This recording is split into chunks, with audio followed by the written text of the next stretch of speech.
Well, thank you all for coming today. It's a thrill to have a great audience on probably the nicest day so far this year. To come inside for an excellent speaker is outstanding. Our speaker today is part of the AEESP, so the Association of Environmental Engineering and Science Professors Distinguished Lecture Series. So once a year they pick one person to go to a number of universities, and this year we were fortunate to host the AEESP Distinguished Lectureship. Our speaker today, Pedro Alvarez, comes to us from Rice University, where he's a distinguished professor, but also he heads the Engineering Research Center there, sponsored by NSF. So this is a very big multi-year grant, 20 million, give or take dollars, give or take. And 4 universities involved. But Pedro is essentially, he conceptualized it, he visualized it, brought it together, built the team, and got the grant after a couple tries. A really outstanding facility, globally known for the work that they do, largely wrapped around water treatment technologies, which he's going to present to us today. I had the opportunity to know Pedro when we were both at the University of Iowa, and he's been a mentor to me the whole way along, and a fantastic person. He's truly one of the most giving, generous people in our field, helping do a lot of international work as well. And in his normal, humble self, walking down the hall, he said, "Please don't say a lot about me. Just get right to the point." So I said, "I need to say at least 3 things."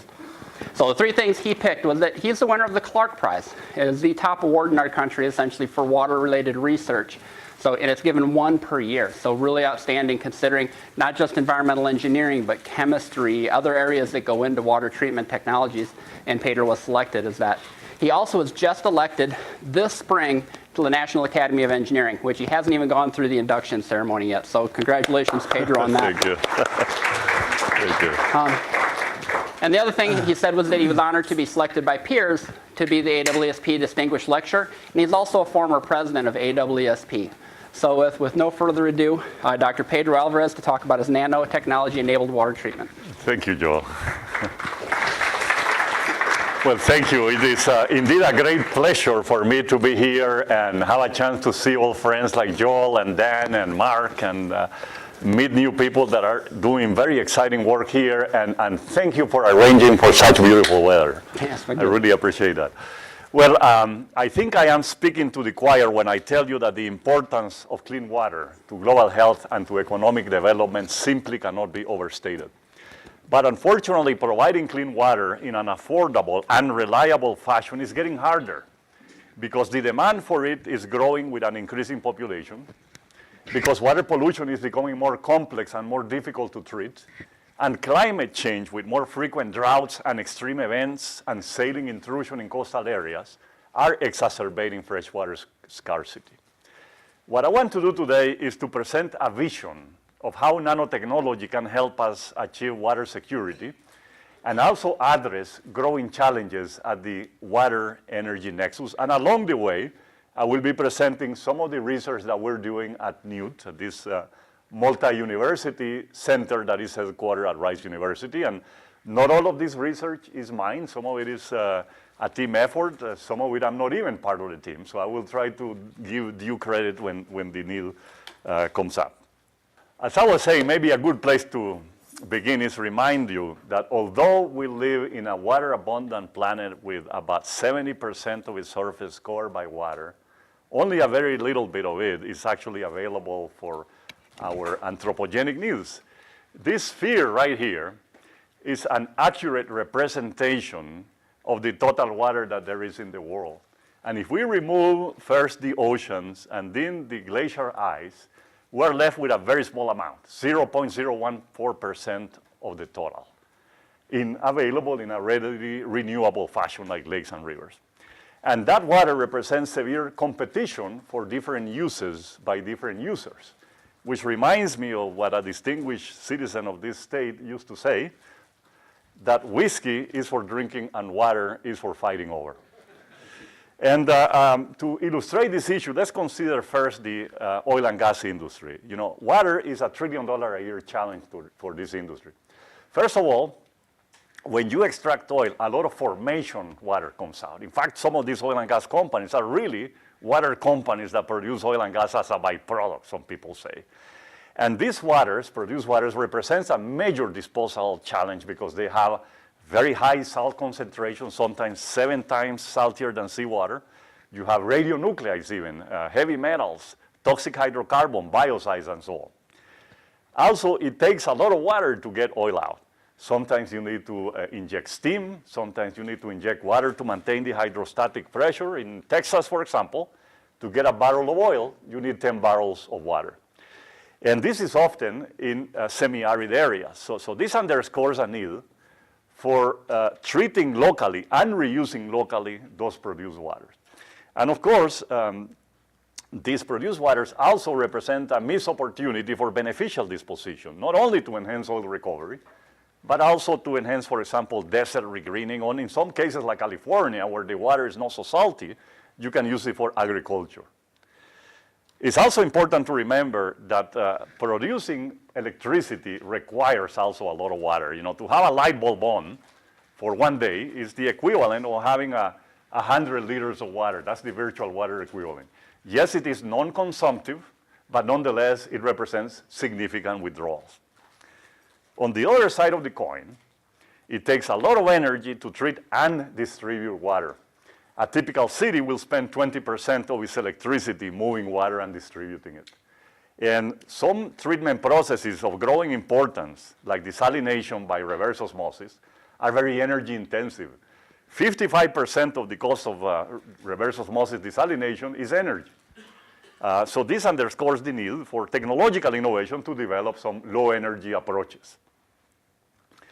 But perhaps most important to remember is that water is still a major limiting factor to human capacity, and that we can save more lives than doctors by treating water, as illustrated by this graph that reminds us of the benefits of disinfection and enhanced sanitation. This is the life expectancy of Americans at birth in the year 1900, and today we're at 78%, primarily due to our work.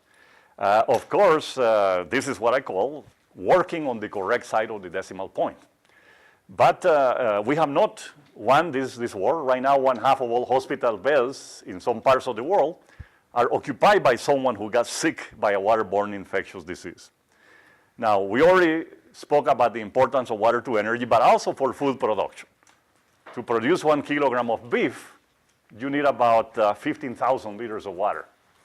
And of course, water is also very important for economic development and job creation, because both drinking water and industrial wastewater treatment and reuse are rapidly growing global markets with great need for technological innovation, especially for developing distributed treatment systems. And I guess what I am doing here is advocating for the need for modular treatment processes that would be small and easy to deploy, and that would have superior treatment capacity to tap unconventional water sources, like wastewater, ocean water, briny groundwater, storm water. And the idea is to enhance water security, as we advocated in this recent ES&T feature article that we just published maybe a couple of months ago.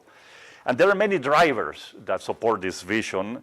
One is that sometimes you just have no choice. We got 43 million Americans that are not connected to municipal central distributed systems, or people that don't have electricity, like in Puerto Rico right now. Of course, this matching the user location to water supplies that are unconventional reduces the need to distribute water through old and leaky distribution systems that often contaminate the water.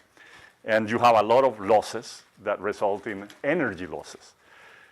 So, California recently had a drought, and they had to conserve water. And that ended up saving for them more energy than any incentive and policy that they had adopted to save energy. That's why the DOE is coming out with a Clean Water Hub initiative, hopefully soon. But also, decentralized treatment systems give you greater flexibility so that you can match the treated water quality to the intended use. I'm talking about fit-for-purpose treatment, so that you avoid wasting treatment capacity to lower costs.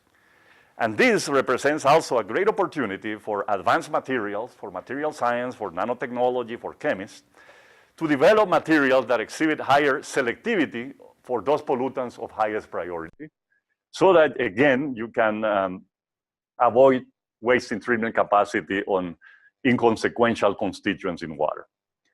So I guess I mentioned the word nanotechnology. This is a smart audience. I don't think I need to define it. I pasted here the definition from the National Nanotechnology Initiative. What is important here is that this is about working at a very small scale, at the atomic and molecular level, to create novel structures that exhibit very different, sometimes extraordinary size-dependent properties that enable different functions. For example, you take gold. We use it in jewelry because it is inert and it doesn't corrode easily. But at this scale, gold can become a hypercatalyst. And carbon, which is a good insulator, at the nanoscale, it can become a superconductor. So nanotechnology is already revolutionizing many industries like electronics, drug delivery, and in a similar way, it can bring about some beneficial, disruptive innovation to the water field. Our vision as a center is to enable access to clean water pretty much anywhere in the world by developing this next generation of modular treatment processes that are, again, small and easy to deploy, and that can treat and tap unconventional water sources, both to protect human lives and to support economic development. And initially, we're focusing on two opportune niches. One is drinking water for people that are off the grid or for emergency response, including, again, those 43 million Americans. But also we care about industrial wastewater treatment in remote locations. And since we are from Houston, connecting to the oil and gas industry made a lot of sense.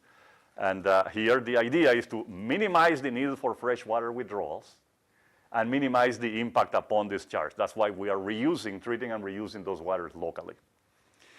And we are using nanotechnology, and you may ask why. There is a lot of ideas out there, a lot of technologies being proposed. Why nano? Well, if I were to say, pick two words, one is multifunctionality.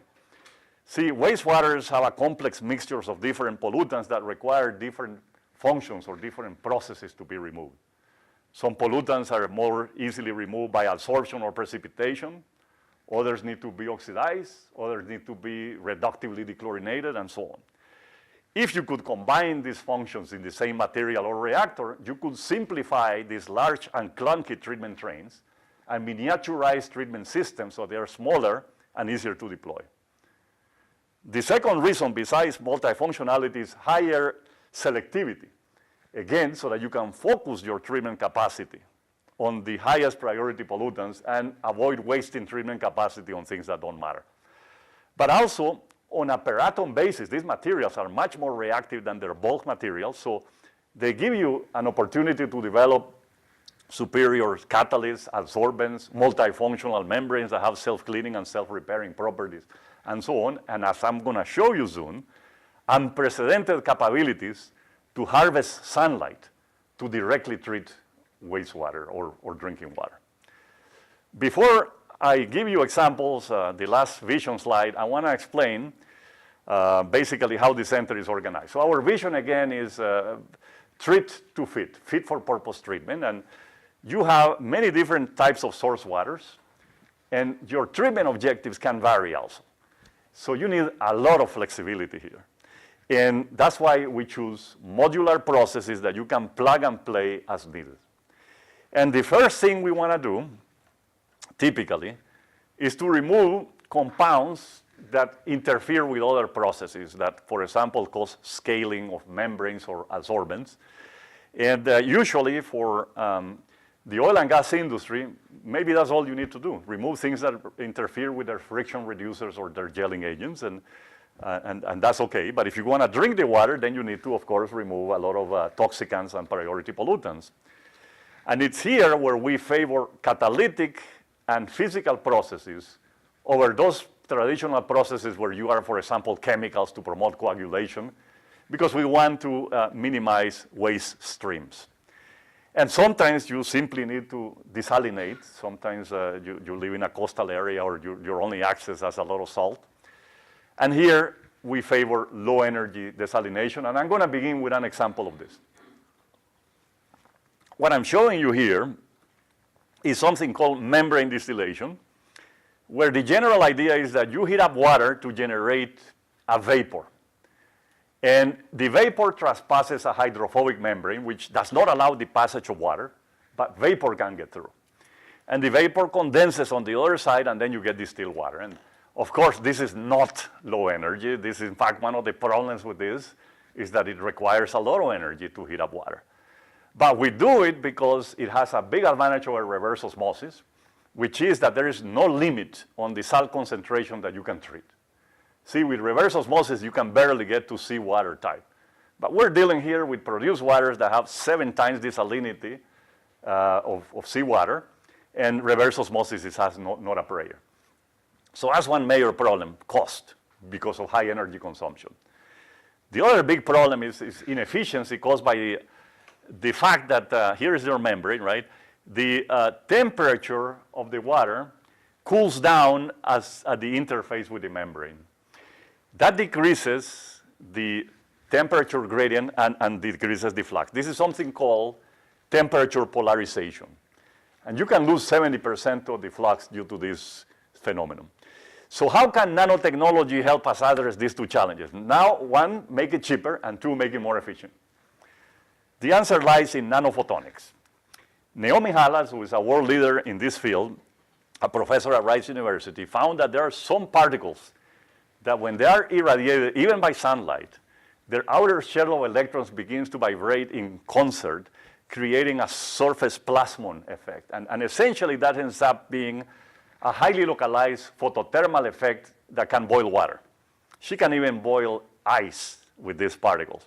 But of course, her original particles were expensive. They were made of gold. So Qilin Li actually had a really good idea. She said, well, let's use cheaper nanoparticles, in this case, carbon black, that have, again, localized photothermal properties. They do not have, by the way, I should have mentioned this, Naomi's particles have a photon conversion efficiency of 80%. The best solar cell in the world right now, at best, can get you 17% photon conversion efficiency. So this is a major breakthrough. But Qilin's idea was to make membranes in a plate and frame configuration that looks like a solar panel, and coat the upstream face of the membrane with these particles so that when they are irradiated by sunlight, you would actually reverse temperature polarization. You would increase the temperature gradient and therefore the flux. And in a first generation of membranes made of Electrospun fibers coated with this carbon black, using an artificial temperature gradient of only 15 degrees Celsius, she was able to increase the flux by 30%. When she took those membranes outside and exposed them to the Houston sun, which is, like today here, she was able to get, about 60 times more water, distilled water produced in only 20 minutes when the membrane was coated. So it's very encouraging. Peter Norlander has been doing some Monte Carlo modeling, and he's finding that we can even improve on this significantly by choosing carefully the interparticle distance and the thickness of the cover layer, and by using micro lenses to focus the fan light better. But what is important here is that we already have decreased the cost of desalination by 1/2 in these small units. Because remember, 1/2 of the cost was electrical energy, and we're using a free source, which is sunlight. And this is what the membrane looks like. This was done by our student. This is a small unit, test unit, that you can put in your backpack and produce enough water for 4 people if you got sun shining on it for 8 days. So of course, we can do a lot better. And here we see the head of NSF, Franz Cordova, with Joe Culberson, which is a congressperson. That it looks like they're drinking tequila, but actually this is distilled water. I want to clarify that. Now, along the lines of low energy desalination, we have something called capacity deionization that has been around for a while, at least 10 years. And the general idea is to use electrodes that are charged to separate cations like sodium from anions like chloride. And it works okay, but it has a problem. This absorption capacity gets very easily saturated, and you can only treat briny water of up to 8,000 milligrams per liter of TDS. You can certainly not treat seawater with this. So how can nanotechnology help? Well, one logical answer is nanomaterials are primarily all surface. By providing a large surface area, you can enhance the absorption capacity. And I'm illustrating here electrodes that have vertically aligned carbon nanotubes, but you can use better, probably cheaper, to use some graphene oxide nanocomposites that also have high conductivity. Now you can control the pore size distribution so as to minimize the diffusion distance and enhance absorption kinetics, which is also favorable. But more importantly is this. The oil and gas industry doesn't care about you removing common salt, sodium chloride, which is by far the most abundant ions that are present in this water. And that's because their friction reducers and gelling agents work well with salt. What they want to remove are multivalent cations like calcium, barium, and strontium that cause scaling. So to make this selective for the removal of these compounds, we're trying to use these ion exchange polymer coatings, very thin coatings, that exhibit high perm selectivity for the target compounds. And on a first trial, we were using a cross-linked polymer of PVA with glutaraldehyde. It's a thin layer coating activated carbon electrodes here that are relatively cheap, just 5 to 10 micrometers thickness. And already we're seeing a preferential removal of calcium to sodium of about 10 to 1. So that way you don't waste your absorption capacity on sodium and you focus it more on these multivalent cations. So this is very early work. Most of what I'm showing you is relatively early, and it looks promising, but of course it's not demonstrated fully. I'm personally interested in photocatalysis. The general idea is that you irradiate a material to form reactive oxygen species that can either oxidize pollutants or kill germs. And in this example, because I come from rice, I got to tell you a little bit about fullerenes. This is the C60, right? This is a compound that got Rick Smalley and Bob Curl the Nobel Prize in 2005 in chemistry. Essentially, if irradiated by sunlight, the compound or molecule is excited to a triplet state. And then that triplet state energy gets transferred to molecular oxygen. It actually causes a change in the spin of one of the electrons, generating singlet oxygen. Singlet oxygen is a reactive oxygen species. It's not as strong as an oxidant as the hydroxyl radical that titanium dioxide and other photocatalyst, semiconductor type photocatalysts produce, but nonetheless it's good enough to kill bacteria. The point I want to make is that just like other advanced oxidation processes, photocatalysis suffers from inefficiency because first, the ROS are very short-lived. These things only last, a few microseconds. And then they get scavenged by things that you don't care about, like carbonates or natural organic matter. So how can we make this more efficient and more selective? Well, we advocate something that we call the bait, hook, and destroy approach, where you attract the target near sites of photocatalytic ROS generation so that the oxidizing species can be used more efficient. In this case, using the Bingle reaction, we attach this chain with an amino group that is positively charged because bacteria and virus are negatively charged. So we're using electrostatic attraction as our hook to destroy and kill these germs. And here we're comparing the performance of that aminofullerene to titanium dioxide, which is P25, the gold standard of photocatalysis. This is making a much stronger oxidant. But here, as you can see in this example, selectivity trumps power. This more selective photocatalyst that attracts the target is more effective in disinfecting. And of course, it has the advantage that it can be used with sunlight in places where you have no electricity, which is usually where you need disinfection the most. Of course, there's two things that should be coming through your mind right now, which is one is, can someone in a rural area in a developing country afford nanotechnology? And two, these are particles. What if they end up in the treated water and you drink it? Is that a concern, right? Well, the answer to both of those concerns lies in immobilization. You see, first of all, it doesn't matter how much a certain amount of catalyst costs. What matters is how much it costs you to treat 1 million gallons of water. And if you can reuse that amount over and over to amortize its cost, you can very quickly get into the feasible region. The second thing is, these are not toxic, but even if these materials were toxic, if there is no exposure, there's no risk. So by immobilizing the materials, not only you enable reuse to lower its cost, but also you prevent exposure and therefore you eliminate the risk. That's the idea. So we were able to immobilize them using covalent bonds. In this case, we are immobilize them into like silica grains to mimic a model for sand. We were able to reuse them over and over efficiently without loss of effectivity.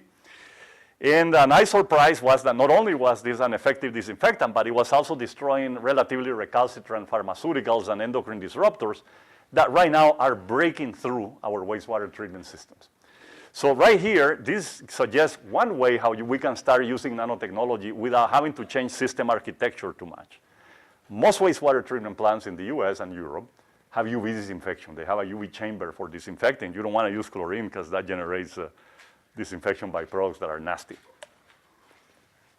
So you can very easily retrofit this UV chamber and make it a fluidized bed reactor with these floating beads that are easier to retain for reuse that are essentially coated with nanoparticles. And this is an example.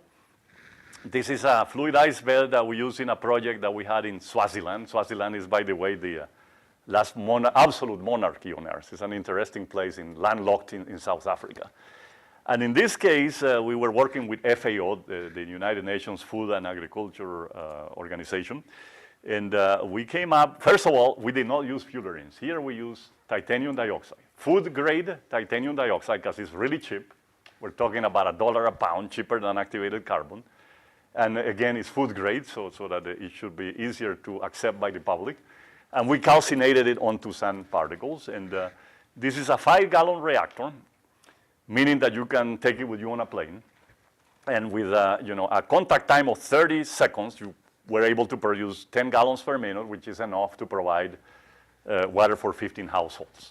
So it worked really well. It's encouraging. Of course, this bait and hook approach that we talked about earlier, there are more sophisticated ways to immobilize titanium dioxide. In this example, we're using Electrospun porous fibers that are weaved into a mat. And they're porous so that you can have better access of the pollutant to the embedded TiO2. And the idea is to, again, attract this polymer.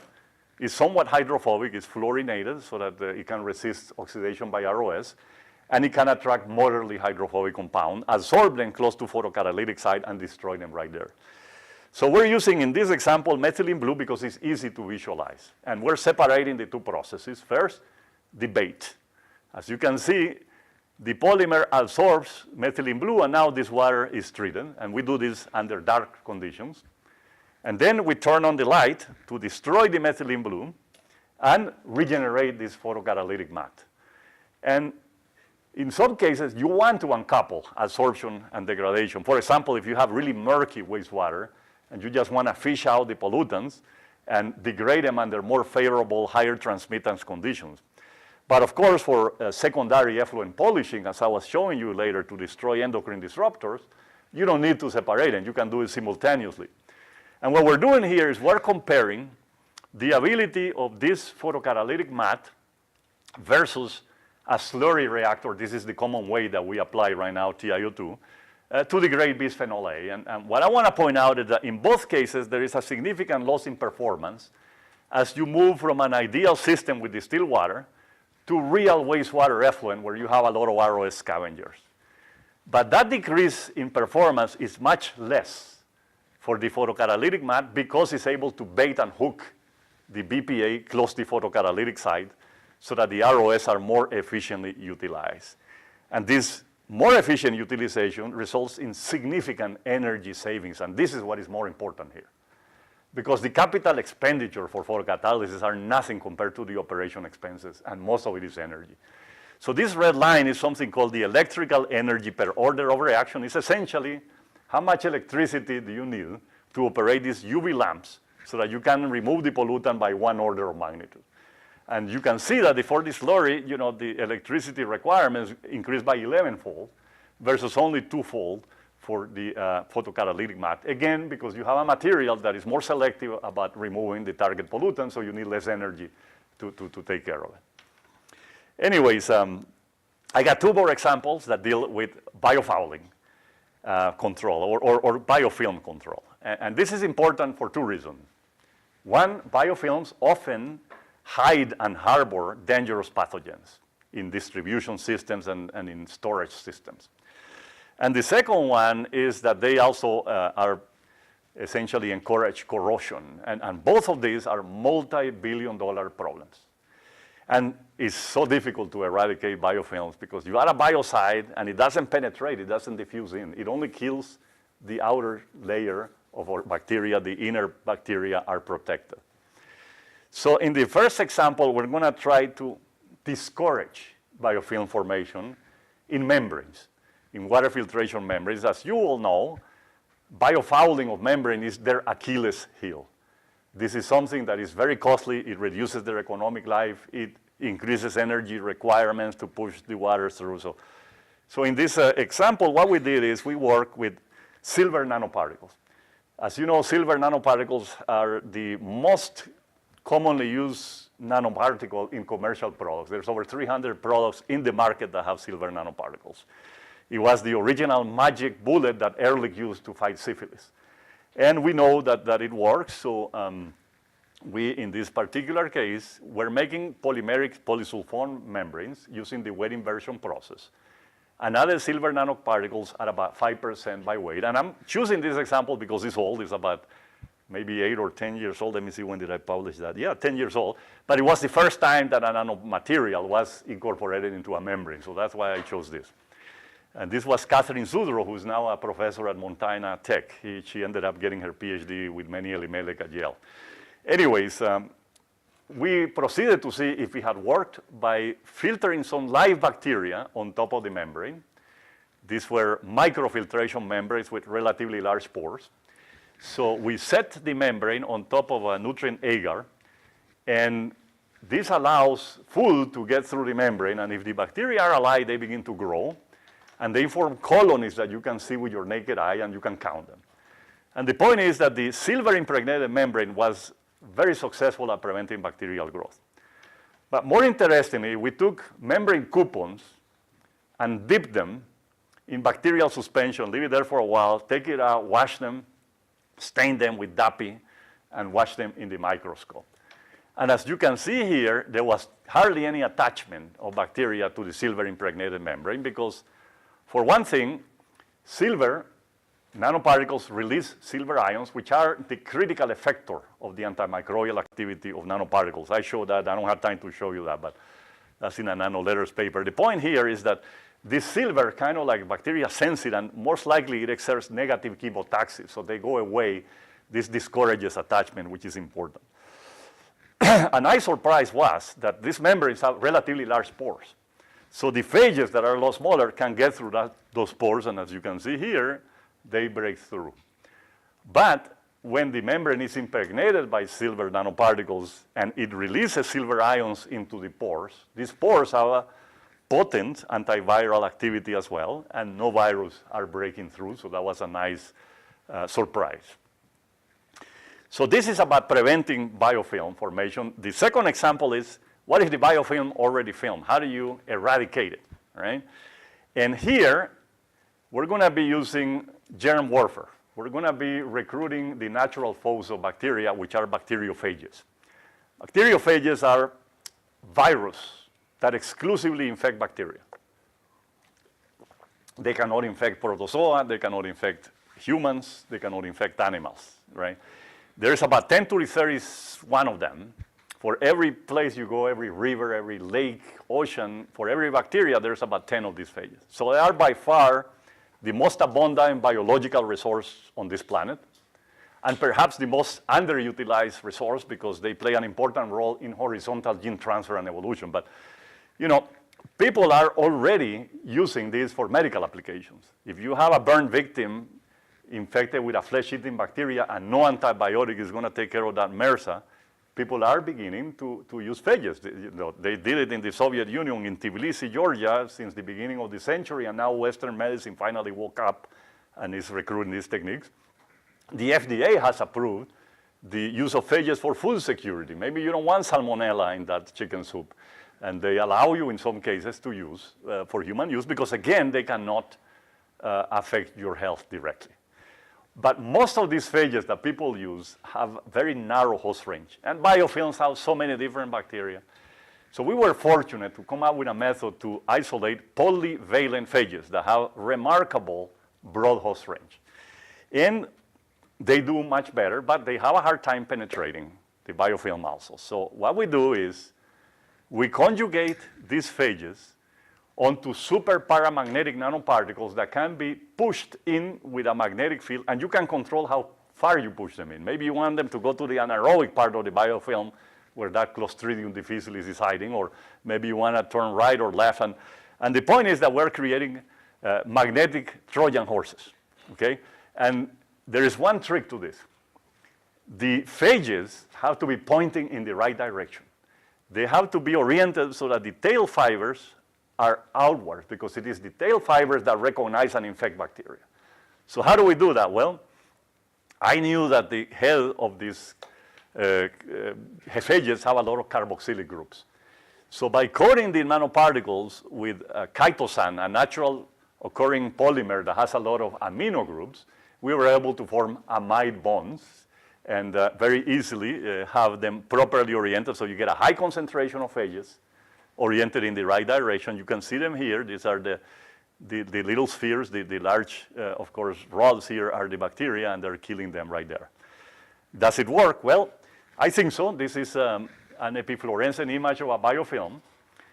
If I add the particles along without the phages, you can cause some physical disruption, but these particles are not toxic. It's just rust, essentially. So they're not going to be killing the bacteria, but you can push them in and pull them back out, and that disrupts the biofilm. These polyvalent phages do really well. I mean, if I use a normal phage, it won't do this well, because they actually not only they have a broad host range, they also pack some depolymerase enzymes on them that break down part of the biofilm. But when I load them onto these nanoparticles and give them a little help penetrating with a weak magnetic field, they do much better. So this is very encouraging. And we've been using this approach, by the way, to try to fight superbug proliferation in wastewater treatment plants in activated sludge. And the results are very encouraging so far. In this case, without the magnetic particles. You don't need them in that case. Anyways, oh, by the way, these superparamagnetic nanoparticles are excellent adsorbents. They are of particularly arsenic. We use them in Guanajuato. We had a project where one of the wells had a lot of arsenic. It's a mining area like here. Of course, they had sand filters that were doing a good job for removing suspended solids and bacteria, but not arsenic. And we coated the sand with 5% by weight, and it worked really well for a while. In that particular location, there was too much silica, which interferes and is preferentially absorbed. But so we only got like 2,000 bed volumes, but in other places, you can get 10, 15,000 bed volumes. But the point is that these superparamagnetic nanoparticles can be decorated with different functionalities, catalysts, adsorbents, biocides, and so on, to essentially create multifunctional nanoparticles that are amenable for low energy magnetic separation so that you can capture them and reuse them. And we are testing this for industrial wastewater applications, not for drinking water, because we are committed to never using a free nanoparticle for drinking water, just in case they escape. Anyways, I think I have painted a relatively rosy picture, a very optimistic picture of what these materials can do for us, but we know that history is full of many promising materials and policies that have created a lot of collateral damage to the environment. And these are two of my favorite examples. One is Paul Hermann Müller. He won the Nobel Prize in 1948 for fighting malaria. Great cause. The only problem is that he used DDT to do it, right? You know what DDT did to birds and the environment. This is a more interesting and sad case. This is Thomas Migley was a mechanical engineer who was an amateur chemist, worked for General Motors. First, he added lead to gasoline as an anti-knock agent. And later, working with air conditioning for cars, he discovered Freon, a chlorofluorocarbon. Many historians believe that no single organism has ever done more harm to the atmosphere than Thomas Migley. But the point is that we really are at an inflection point in which we need to make sure that nanotechnology is stewarded to be a tool for sustainability rather than a liability. And this requires us to have a proactive approach to risk management. So in Newt, we recognize that risk has two domains that are important. One is the intrinsic hazard of the material, and the other, of course, is exposure. And what I mean by that is that even if something is very hazardous, if there is no exposure, there is no risk. But we work on both sides of this equation. So for the hazard, we want to prioritize materials that are earth abundant, generally regarded as safe and non-toxic. For example, that nanomagnetite that we were using is a food colorant. It's used to make chocolate look darker, just like the titanium dioxide, is also a food colorant. So, no time? You're good. Oh, okay. Yeah, and on the exposure side, again, what we focus on here primarily is immobilization, but doing in a manner that does not hinder the functionality of the material when you immobilize it. Maybe use the substrate to enhance selectivity, as I show you with the polymer that was photocatalytic. Okay, so those are the challenges that we're facing.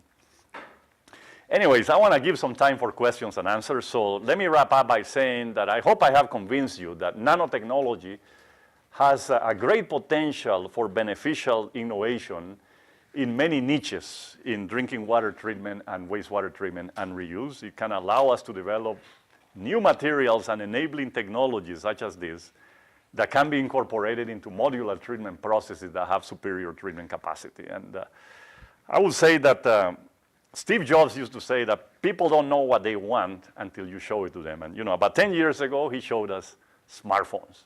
I honestly didn't know that we needed smartphones 10 years ago. Well, today, these advanced materials and technologies that we are aspiring to develop and deploy are going to be like the smartphones of the water industry, in the sense that they're going to be able to give you superior service in remote areas without infrastructure, even without electricity. With that, I want to thank the students that generated the data that I presented to you today, mainly shown in basically yellow here. I want to thank the rest of the new team. This is part of it. Not all of it. We got about 30 professors and over 100 students. And of course, I want to thank the National Science Foundation for funding this work. And above all, I want to thank you for your attention. So.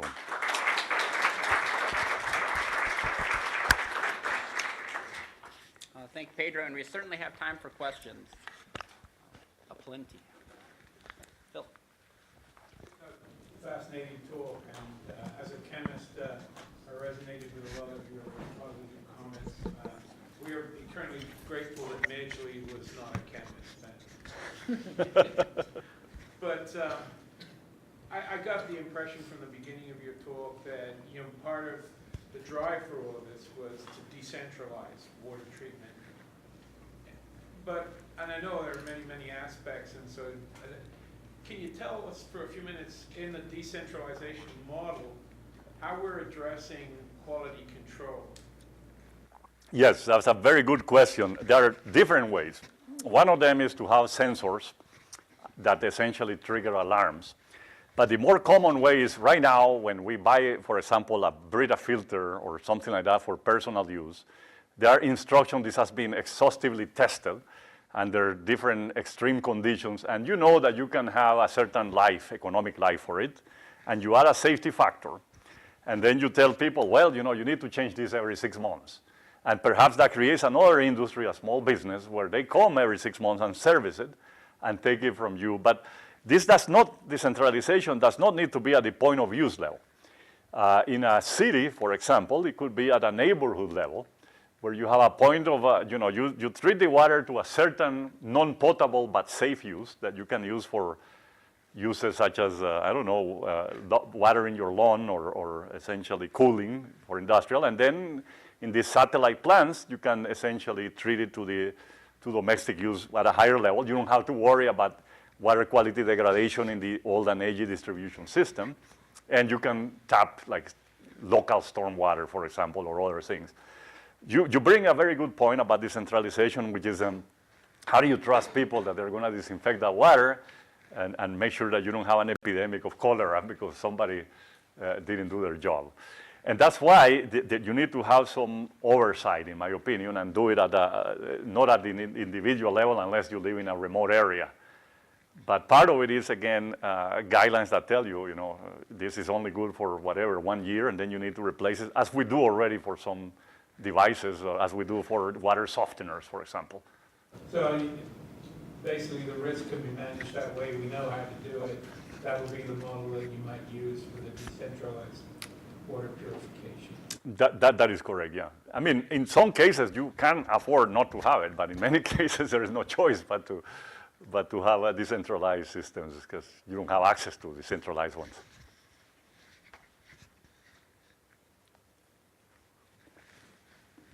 There's one here first, and then you, sorry.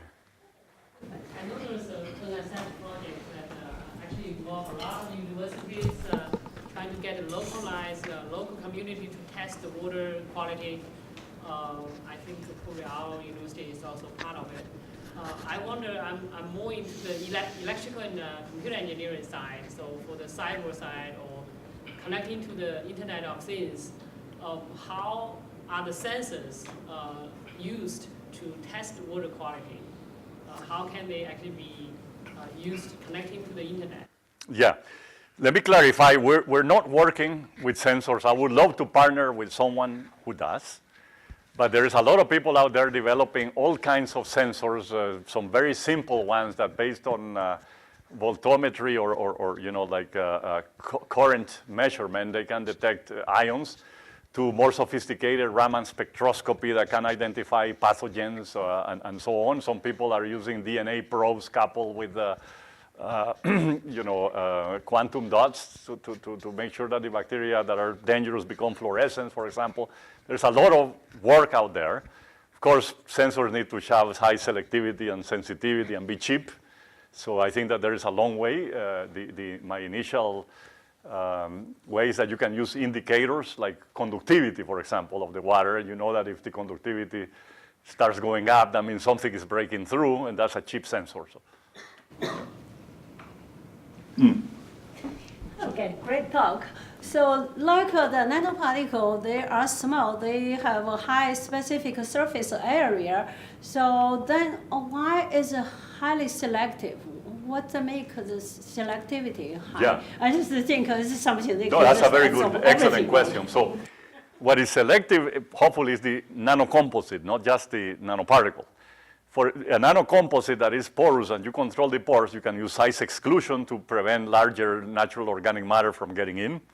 In some cases, I use in the first example electrostatic attraction, but that could attract other things, right? And by the way, you can also repel things that foul membranes if you choose the right charge, right? Also, you can use the electrostatic forces not only to attract the target, but also to repel bad things.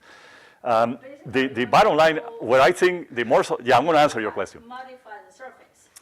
Yeah, I think the secret lies a lot in nanocrystal facet engineering.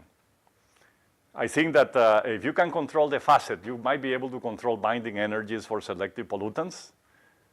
We need a little more fundamental understanding based on density function theory and what those binding energies and so on are going to be. But I think that there is a lot of, let me leave it at that, there is a lot of promising approaches for enhancing selectivity. It won't be 100% selective, but it will be better than what we have. Thank you.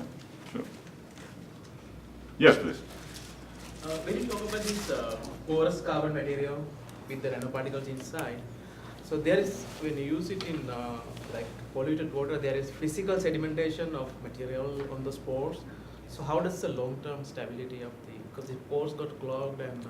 Yeah, so many of these things have not been tested for long periods of time because we're using, again, relatively inexpensive materials that are not hazardous to dispose of.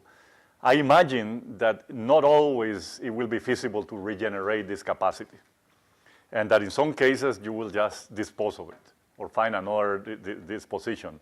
But the idea is that in our treatment modules, we will identify what are those compounds that cause interference. And we have a pretreatment module to remove those. It could be as simple as a sand filter.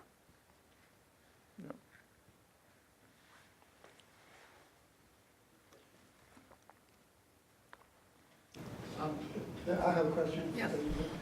A number of years ago, I talked to Professor Dick Lucy from Stanford. he's the center, he has another center for wastewater. Yes. So you are director for this center for drinking water. You said that you promoting decentralized system for drinking water, and he said one of his findings is decentralized wastewater treatment system is good. So did you talk on how to make decentralized wastewater into decentralized drinking water? Yeah, no, I know Dick, of course, I have great respect for him. He's one of our leaders in the field, and he had the vision not only to play with the right level of decentralization, but also integrate water with natural systems, which is a very good idea, you know, taking account of the assimilative capacity of ecosystems. So he uses ponds and, as Joel does here, trees and vegetation and so on. So the main difference is that I think their center focuses a lot on municipal and existing infrastructure, and that's, of course, a bigger market. That's about $900 billion a year. We focus on a smaller market, about $14 billion a year, which is the decentralized or point-of-use market. But we do talk, to give you an example, their deputy director is David Selak, and he's part of our scientific advisory board. So we are getting excellent advice from them. They're more senior than we are in terms of center existence.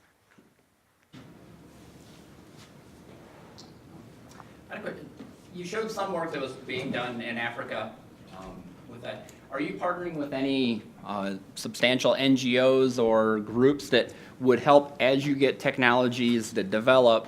Yes. One, try to integrate them and then see what maybe the barriers are to get them integrated into especially developing world countries? Yes, yes. So ERCs are meant to create an innovation ecosystem where they bring partners that sort of populate your value chain, including people that are deployment partners.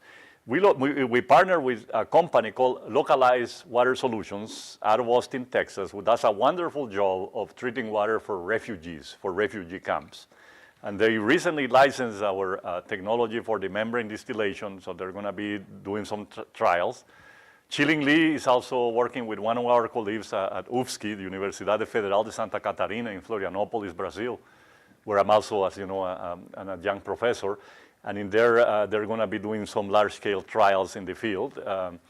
Through Engineers Without Borders, I hope also to see some of these technologies being tested, but part of the ERC intention is to prepare a workforce that is globally competitive, and that requires students to interact with international partners as well. So. I see a question on chat on your right screen there. Oh, this is a good question. Let me read it. It's from Juliana Montenegro.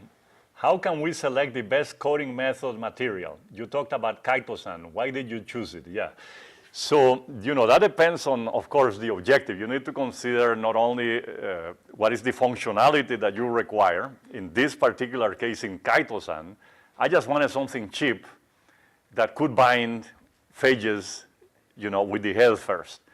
And I knew from organic chemistry, the first thing I learned was amide bonds. You know, it's like, so I knew that you could join a carboxylic group with an amide bond, and that's why we went that way. But there was also literature. I guess, you know, the best recommendation is to read widely and voraciously and critically. As Pasteur used to say, you know, chance favors the prepared mind. In this case, my student is the one that suggested that to me, not myself, but it made immediate sense to me to create amide bonds.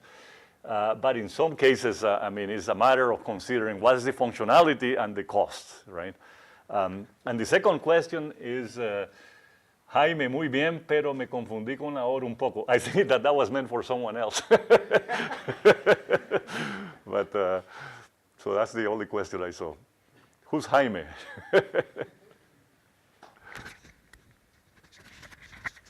And if there's any other questions online, we certainly could entertain them now. I think we had about 40 people online joining us from across the U.S. How many? Yeah, almost 40 people, I believe. Oh, that's impressive. Yeah. Thank you, everybody. Any questions from the audience here? Maybe figure out some ideas how we can manufacture these things faster and. Well, actually, I was going to ask you, when we have this discussion, you mentioned about this somebody called Dr. Perry 9 levels of engineering, and I searched the internet, couldn't find it. So I'm going to ask him more information, exactly what the name, so I can find it from the internet. Sure, I'll send you a slide, yeah. It's a 1970s paper. Yeah. What's his name, please? His last name is Perry, and it's called Perry's Scale of essentially intellectual development and problem-solving skills. All right. Yeah. Yes, Rosa? You also mentioned this. Can you speak a little louder, please, so that the audience can hear A you? little bit about this clean water initiative. Can you tell us a little bit more about that? Green water? Clean Water Initiative. Well, I mean, in water resources, people often refer to green water, blue water, and gray water, right? And that relates often to whether you're using water in a renewable fashion, if you're consuming it, whether you're withdrawing it from, a lake or a river, or whether you're using rainfall, for example, for agriculture. And the gray water refers to the water that you impact, the volume of water that you end up degrading as a result of your operation. And this all refers to the water footprint, right? It can have 3 colors, basically. It can be green, blue, or gray. But I think when I hear the word green water, I mean, that brings to me a flavor of sustainability, meaning that we need to essentially minimize energy, minimize waste streams, and perhaps, consider also the social aspects, the trade-offs with ecosystem health and so on. So it's probably a more complex question than I have time to address, but it's certainly worth thinking deeply about it. Any other questions? Well, first of all, let's thank Pedro for sharing his Thank you. I appreciate it. work with us, and it's great to see everything from the science innovation at the atomic level into how to integrate this to really impact people's lives globally. So thank you again for your time with us. We are going to have a reception out in the atrium, so if you want to have some other much harder questions for Pedro, I think we let him off the hook a little bit. So feel free to chat him up in the atrium right afterwards. And thank you again for AEESP for helping to sponsor this and make it possible. And congratulations, Pedro, on almost wrapping up a successful Distinguished Lecture Series. Thank you. Thank you.